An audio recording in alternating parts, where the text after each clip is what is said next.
नमस्कार। आपका स्वागत है मेरे चैनल स्टडी चिट चैट पर, जहां हम हिंदी भाषा के सफ़र पर हैं और आज देखते हैं कुछ और गलतियां जो सामान्य हम लिखते समय, हिंदी लिखते या बोलते समय कुछ सामान्य गलतियां करते हैं। थंबनेल से आपको पता चल गया होगा, आज का टॉपिक है आ की मात्रा से शब्दों के अर्थ और उच्चारण में अंतर। और हाँ, एक और चीज़, मेरा इंस्टाग्राम हैंडल भी अब बन चुका है। इंस्टाग्राम हैंडल का नाम है #StudyChitChat। तो चलिए शुरू करते हैं आज का टॉपिक। तो जैसा आप यहाँ देख रहे हैं, यहाँ पर आज आ की मात्रा से अंतर है। तो आ एक स्वर होता है, उसकी मात्रा होती है जिसमें सिर्फ ये एक डंडा लगता है, जिसको खड़ी पाई भी बोला जाता है।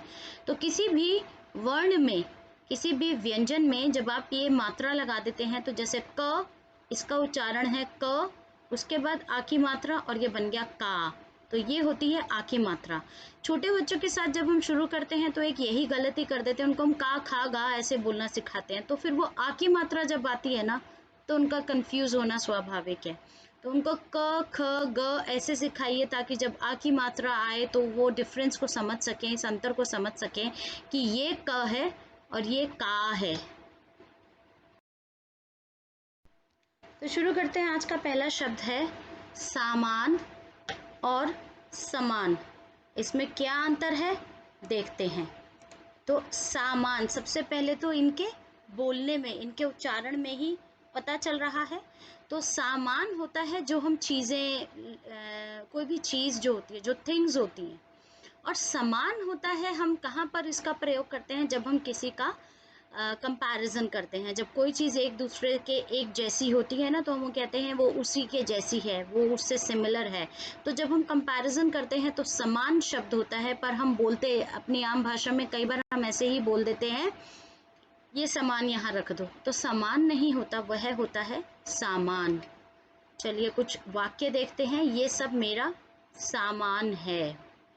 चाचा चौधरी का दिमाग कंप्यूटर के समान तेज है। आप लोगों ने पढ़ी है चाचा चौधरी की कॉमिक्स?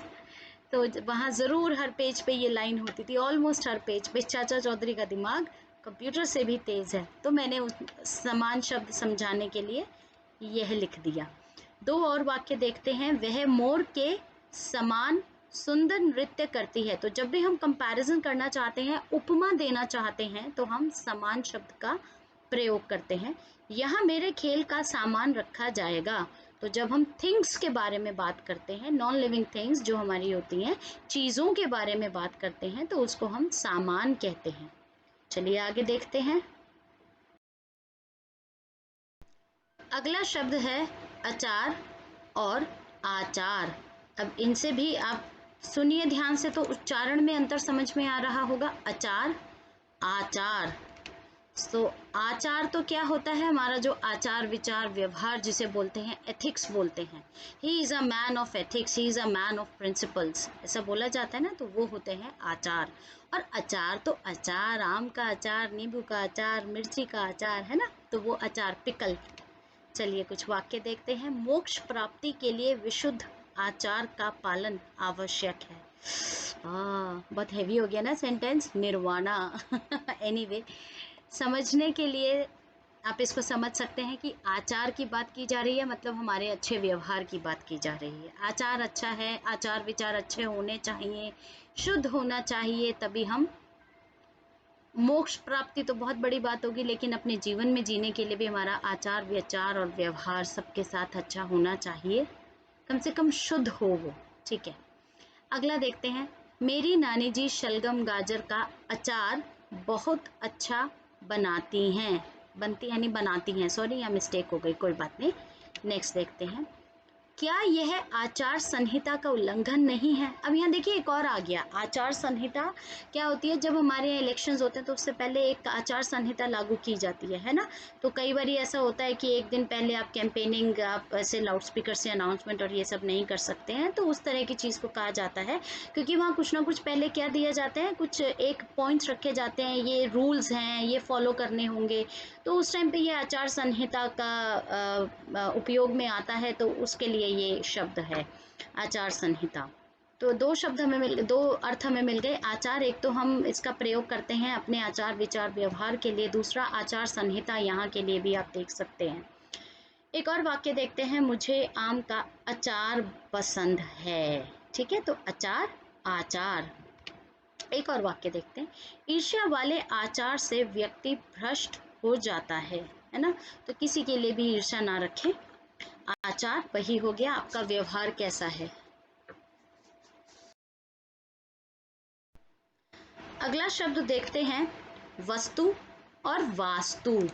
तो क्या अंतर होता है इनमें, वस्तु और वास्तु। वस्तु तो वही हो गया, जैसे हम बात कर रहे थे सामान, चीज, थिंग्स, तो वस्तु तो उसी को ही कहते हैं, सामान का ही एक और शब्द होता है वस्तु। और वास्तु बोलते हैं घर को, हाउस को वास्तु बोलते हैं। आप लोगों ने एक शब्द सुना होगा, एक वास्तुशास्त्र, आजकल बहुत सुना होगा। अब तो ये चीज़ कॉमन हो गई है, पहले इतनी कॉमन नहीं थी ये, अब तो ये प्राय सुनने को मिलती है। तो अभी देखते हैं उसके बारे में। तो दो वाक्य देखते हैं, किसी भी वस्तु का नाम संज्ञा कहलाता है। ठीक है, तो संज्ञा क्या होता है, किसी भी व्यक्ति, वस्तु, स्थान, इनके नामों को संज्ञा कहते हैं। तो जब हम संज्ञा डिटेल में करेंगे तब इसकी डिटेल देखेंगे। फिलहाल वस्तु को समझने के लिए यह वाक्य है ना, वास्तुशास्त्र एक विज्ञान है। मैं बिल्कुल भी किसी भी तरह का अंधविश्वास के बारे में बात नहीं करना चाहती, ना ही ये कह रही हूँ कि आप वास्तुशास्त्र को फॉलो करें, लेकिन हाँ, ये बात भी सच है कि वास्तुशास्त्र एक विज्ञान है। और इसको क्यों लोग इस्तेमाल करते हैं, इसका क्यों प्रयोग करते हैं, वास्तुशास्त्र को प्रयोग किया जाता है आपके घर का वास्तु ठीक करने के लिए, और उसकी डिटेल में बिल्कुल नहीं जाऊंगी। चलिए हम अपने वाक्य पर वापस आते हैं। तो कुछ दो और वाक्य देखते हैं। पहले के समय में वस्तुओं का विनिमय यानी लेन देन होता था, जिसे हम बार्टर सिस्टम भी इंग्लिश में कहते थे। एक्सचेंज ऑफ गुड्स होता था पहले, करेंसी ऐसे नहीं होती थी, बहुत पहले जब हम बात करें तो वस्तुओं का विनिमय यानी लेन देन होता था। एक और, वास्तु के अनुसार हर वस्तु की दिशा निश्चित है। जी हाँ, बिल्कुल। इसमें क्या है, ये जो श्र वाला श्र होता है वो आधा होता है और च पूरा होता है। ये इस तरह से कुछ टेक्स्ट फ़ॉन्ट इस तरह से मिला था, तो ये ऐसा है। आप इसको ऐसे भी लिख सकते हैं, निश्चित में जो श शलगम वाला श होता है उसको आधा लिख दिए, च को पूरा लिख दीजिए। लेकिन च से मात्रा श से पीछे तक जाएगी, ये ध्यान रखना है, क्योंकि आधा श है और पूरा च है, निश्चित है। ओके, तो क्या है इस वाक्य में, वास्तु के अनुसार मतलब वास्तुशास्त्र के अनुसार हर वस्तु यानी आपके घर में जो भी चीज़ है, जैसे आपके घर में मंदिर का स्थान कहाँ होगा या पीने का पानी कहाँ रखना चाहिए, अगेन मैं इनकी डिटेल में नहीं जा रही, सिर्फ ये बता रही हूँ कि ऐसा होता है। तो मैंने सिर्फ वास्तु और वस्तु का अंतर समझाने के लिए ये एक वाक्य लिया जिसमें दोनों ही वाक्य थे। तो चलिए आगे देखते हैं। अब अगला है आसान और आसन। तो यहाँ पर देखते हैं क्या अंतर आता है। उच्चारण तो आपने सुन ही लिया है, आसान, आसन। तो आसान होता है कोई भी चीज़ जो बहुत आसान, उसको भी हम पता है क्या बोल देते हैं, अरे तो बड़ा ही आसान है। तो आसान नहीं, आसान होता है वो इजी है कोई चीज़। और आसन होता है बैठने की सीट जो होती है, उसे आसन कहा जाता है। इसको देखते हैं, जैसे कोई हमारे घर में मेहमान आता है तो हम उससे क्या कहते हैं, यही कहते हैं ना, प्लीज़ हैव अ सीट। तो कृपया आसन ग्रहण करें। अगला, यह प्रश्न बहुत ही आसान है। तो आसान नहीं है, आसान है। और प्रश्न में फिर से वही है, यहाँ श शलगम वाला आप बिना खड़ी पाई के मतलब बिना डंडे के श लिखेंगे और पूरा न लिखेंगे, ये तो भी सही मिलेगा आपको, तो भी ये सही होता है। तो यह प्रश्न बहुत ही आसान है। धार्मिक अनुष्ठानों में कुश से बना आसन बिछाया जाता है। तो ऐसा होता है जब भी हम कुछ हवन या कुछ भी पूजा करते हैं तो कुश होती है, एक घास का नाम है कुश, उससे बने आसन को बिछाया जाना अच्छा समझा जाता है, ऐसा माना जाता है। पहले ऐसा ही होता था। नज़रिया बदलने से सब आसान हो जाता है। जी हाँ जी, ये कुछ आपके जीवन को लेकर के भी यहाँ पर है। अगर किसी भी कोई भी चीज़ से आपको दिक्कत हो रही है, आपको बहुत मुश्किल लग रहा है, कई बार हमें उस चीज़ को बदलने के बजाय सिर्फ अपना नज़रिया बदलने की ज़रूरत होती है। तो उसको नज़रिया बदल के देखिए, आपके लिए सब चीज़ आसान हो जाएगी। लाइफ की हर सिचुएशन आसान हो जाएगी। अच्छा, एक यहाँ शब्द है जिस पे ध्यान देना है, नज़रिया। तो ये ज नहीं होता, ज होता है। ज के नीचे नुक्ता है, इसी में आप देख रहे होंगे और सुन रहे होंगे, उच्चारण में भी अंतर आ गया है। ये नजरिया नहीं है, ये नजरिया है। ठीक है, आपका किसी भी चीज को देखने का नजरिया। तो अगला शब्द देखते हैं। अगला शब्द है शस्त्र और शास्त्र। अब शस्त्र तो हमें पता है ना, वेपन्स। ठीक है, शास्त्र एथोलॉजी, ये क्या होता है इसको समझते हैं। वह ज्ञान जो ठीक क्रम से संग्रह करके रखा गया हो, शास्त्र कहलाता है। शास्त्र, हमारे शास्त्र होते हैं ना, अर्थशास्त्र होता है हमारा, और भी बहुत तरह के शास्त्र होते हैं। सो बेसिकली शास्त्र क्या होता है, कुछ भी चीज़ को जब हमने प्रॉपर तरीके से, वह ज्ञान जिसको जो ठीक क्रम से संग्रह, इसका मतलब हो गया जो बिल्कुल प्रॉपर ऑर्डर से हमने उसको, collection of our important books, the knowledge, the collection of knowledge, आप उसे कह सकते हैं, वो हमारा शास्त्र होता है। कई तरह के शास्त्र हैं हमारा। अब अगेन जैसे वास्तुशास्त्र हो गया, अर्थशास्त्र हो गया, इकोनॉमी से रिलेटेड हो गया, तो ये सब चीज़ें होती हैं। अलग अलग तरह के शास्त्र होते हैं। हमारे हमारे धर्म में भी कहा गया है कि ये हमारे जो शास्त्र होते हैं उनमें सब तरह की नॉलेज है। तो शास्त्र देखिए लिखा कैसे है, शा, श पे आका डंडा शा, उसके बाद आधा स है, स सड़क वाला आधा स है, और फिर त्र है, शास्त्र। आप अलग अलग करके लिखेंगे तो भी बिल्कुल सही माना जाएगा। एक योद्धा को अपने शस्त्रों को सदैव तैयार रखना चाहिए। अब शस्त्र हैं, वेपन्स हैं, ये सिर्फ योद्धा, यहाँ पर युद्ध में जो योद्धा है उसकी बात नहीं है। आप कह सकते हैं आजकल हम सब अपने आप में एक योद्धा हैं, और हमारे शस्त्र हैं हमारा मास्क और सैनिटाइजर। जी हाँ, तो हमें वो हमेशा अपने तैयार रखना चाहिए। अगर आपको घर से बाहर जाना भी है तो ज़रूर उन्हें साथ लेकर के जाइए, और सिर्फ साथ में लेना नहीं है, मास्क को प्रॉपरली पहनना है। ठीक है, तो अगला देखते हैं वाक्य। आज हमारे शस्त्र, हाँ देखिए वही आ गया, आज हमारे शस्त्र मास्क तथा सैनिटाइजर हैं। ठीक है, हमें ध्यान रखना है।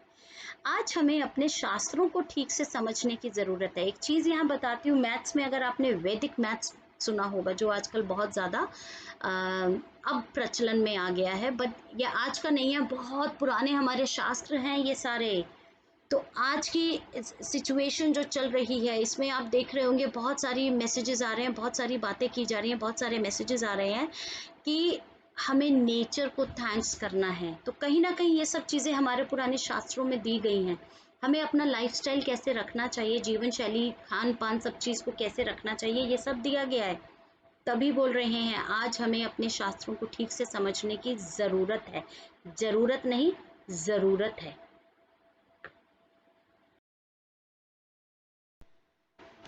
अब कुछ दोहरा लेते हैं, हमने अभी तक क्या क्या शब्द किए हैं। तो हमने ये सब शब्द किए हैं, जैसे शस्त्र और शास्त्र में अंतर देखा, वस्तु और वास्तु, आसन और आसान, आचार और आचार, समान और सामान।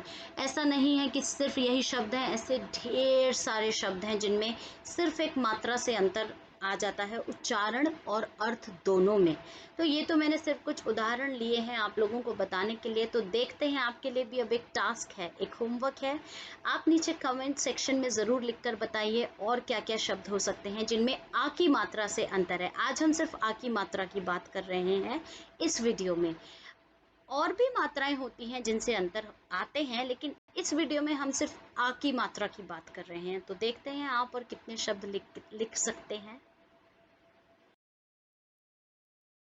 तो चलिए, मैंने कुछ और अन्य शब्द यहाँ देने की कोशिश की है। जैसे मैंने बताया था, आ की मात्रा में अंतर, आ की ये मात्रा होती है, आ स्वर होता है। किसी भी व्यंजन में जब हम आ की मात्रा लगाते हैं तो ऐसे क जमा आ का डंडा, आ की मात्रा, ये बन जाता है का। तो ये हमारा अंतर होता है। तो यहाँ मैंने कुछ और शब्द देने की कोशिश की है, जैसे कल। कल हमें पता है जो बीता हुआ कल हो गया, पास्ट। काल समय को बोला जाता है, जो भी टाइम चल रहा है, जैसे आपका भूतकाल, भविष्यकाल या वर्तमान काल। कला एक आर्ट होती है, जैसे किसी में डांस की आर्ट होती है, किसी में बहुत अच्छा क्राफ्ट बनाने की आर्ट होती है। इस तरह से जो भी आपकी स्किल्स होती हैं, जो कला आप में होती है, नृत्य की कला या ड्राइंग की कला या लिखने की कला या हंसने की कला। जी हाँ, हंसना भी एक कला होती है। इसके बाद है काला, कलर हो गया ब्लैक। अगला देखते हैं, जैसे अब इसमें भी देखिए कम, काम और कमा। कम हो गया, कोई चीज़ हमारे पास अगर कम है, इस ग्लास में पानी कम है ना।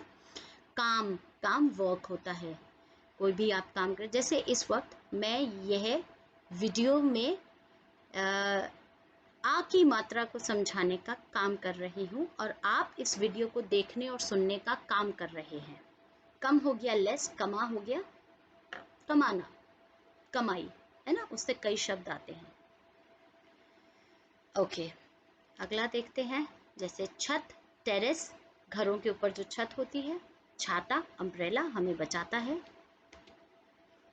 अब जल से भी कई शब्द हो जाते हैं। जल यानी वाटर, पानी, जाल, नेट होती है ना, मछली को हम फंसाने के लिए जाल बिछाते हैं, तो जाल डालते हैं ना मछुआरे पानी में, तो जाल, कैसा भी जाल हो सकता है। और जाला, जाला जैसे मकड़ी का जाला लग जाता है तो वो जाला हो गया, है ना। जला, कोई चीज़, जैसे आप आग से कुछ, हमें होता है ना कई बार आग, आग से जल सकते हैं, कोई हम गर्म चीज़ पकड़ लेते हैं तो एकदम से हाथ जल जाता है। तो देखिए जल के भी दो अर्थ आ रहे हैं। एक तो जल हो गया जैसे हाथ जल गया, दूसरा जल हो गया पानी, ठीक है, तो इसके भी दो अर्थ आ रहे हैं। तो ऐसे भी बहुत होते हैं, इस तरह के शब्दों के ऊपर भी एक और बनाएंगे। तो अगेन इसमें फिर से वही है, होमवर्क आपके लिए, मैंने आपको कुछ और उदाहरण दे दिए हैं। आप भी देखिए और क्या क्या लिख सकते हैं, तो ज़रूर लिखिएगा। चलिए, तो मेरा अब एक इंस्टाग्राम का हैंडल भी बन चुका है, स्टडी चिट चैट, और मेरा मेल आईडी है studychitchat@gmail.com। आप यदि कुछ भी मुझे सुझाव देना चाहते हैं, आप कुछ भी और टॉपिक्स पर वीडियोस बनवाना चाहते हैं, तो आप मुझे इस मेल आईडी पर लिख सकते हैं। धन्यवाद इसको देखने के लिए, end of course thank you for subscribing my channel. मेरा चैनल नेम है, ज़रूर आप सब्सक्राइब कीजिए। वीडियो अच्छा लगे तो लाइक दे दीजिए, और हाँ, बेल आइकन को प्रेस करेंगे तो आप चैनल को सब्सक्राइब कर लेते हैं। लेकिन वहाँ ना एक चीज़ होती है, बेल पे ज़रूर जाना, तो ये 3 ऑप्शंस आते हैं। इसका जो डिफ़ॉल्ट होता है ना, वो सेकंड ऑप्शन रहता है, बट आपको ऑल पे जाके क्लिक करना है। उससे क्या होगा, जब भी नया वीडियो आएगा आपको तुरंत उसका नोटिफिकेशन मिल जाएगा। Thank you for watching this. Hope आपको यहाँ से कुछ नया सीखने को मिला है एंड आपने इस वीडियो को एंजॉय किया। Thank you.